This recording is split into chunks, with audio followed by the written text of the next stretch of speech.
আগামী 11ই অক্টোবর আমার চতুর্থ মুভি।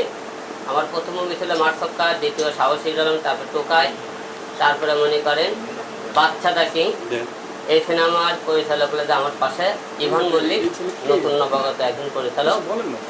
আর এই সিনেমাতে অভিনয় করেছে আমাদের প্রখ্যাত অভিনেতা বলেন, আমাদের সবার কাছের মানুষ বলেন, আমাকে ভালোবাসা মানুষ বলেন, আমাদের সবার জনপ্রিয় একজন পরিচালক কাজী স্যার এই সিনেমাতে অভিনয় করেছেন। তারপরে আছেন গাঙ্গুয়া, আছেন হলো যে চিত্রনায়ক মেহেদি, আছেন হলো চিত্রনায়ক একা, আছেন নবাগত নায়ক হিসেবে আছে রিয়ামণি।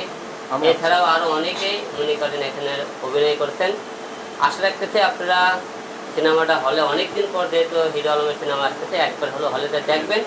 সিনেমাটা হলো আপনাদের ভালো না লাগে আপনারা তারপরে বলবেন, কিন্তু হলে কেউ না দেয় আপনারা কেউ ট্রেলার দেখে কেউ বাজে মন্তব্য করবেন না। কারণ আপনারা বাজে মন্তব্য করলে হয় কি আমাদের মনটা ভেঙে যায়। আমরা যে করে সাহস করে কষ্টের টাকা দিয়ে সিনেমা বানাই, দেখেন আমার সিনেমাটা কিন্তু কোনো বড় বড় কোনো প্রোডাকশন আমার কাছে কোনো বেকআপ নেই।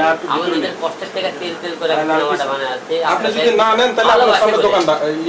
কারণ আপনাদেরকে এই চলচ্চিত্রকে ভালোবাসে বলে আজকে সিনেমার একের পর এক সিনেমা করছি আপনাদের ভালোবাসা নিয়ে। তাই এই সিনেমা আগামী 11 তারিখে রিলিজ হবে। এই সিনেমার বিষয়ে আমার প্রথমে কথা বলবেন আমাদের এই সিনেমার পরিচালক খালেদা, এবং আমার পাশে তো একজন খুব গুণী একজন অভিনেতা বলেন, অভিনেতা সরি পরিচালক আর কি, প্রেমের তাজমহল বিখ্যাত সেই পরিচালক আপনি সবাই জানেন, গাজী জাহাঙ্গীর ভাই কিছু বলবেন। গাজী মাহবুব, ওকে সরি গাজী মাহবুব, আমি কথাই বলে গেছিলাম। এত ভুল হয় কেন? না ভাই, আমার বড় ভাই আপনার নামের একটা ঝামেলা আছে।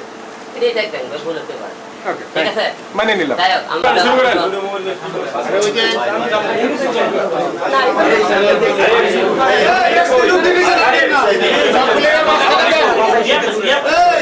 বেশি লোক কিছু রাখেন না ভাই।